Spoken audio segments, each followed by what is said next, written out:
AP fibre net chairman పదవికి Telugu Desam party సభ్యత్వానికి GV Reddy రాజీనామా చేయడం తీవ్ర చర్చకు దారితీసిన విషయం తెలిసింది.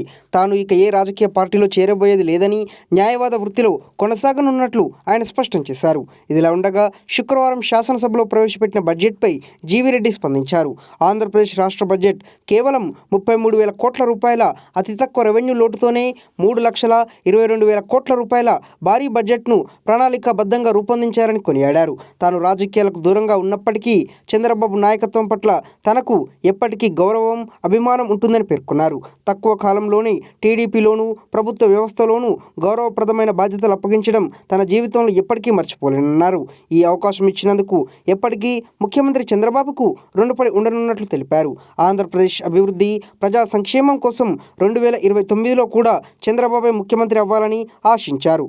రాష్ట్ర పురోగతి కోసం ఆయనకు మద్దతుగా నిలవడం, అభివృద్ధి కోరుకునే ప్రతి తెలుగు వ్యక్తి బాధ్యత అని ఎక్స్ వేదికగా పోస్టు చేశారు.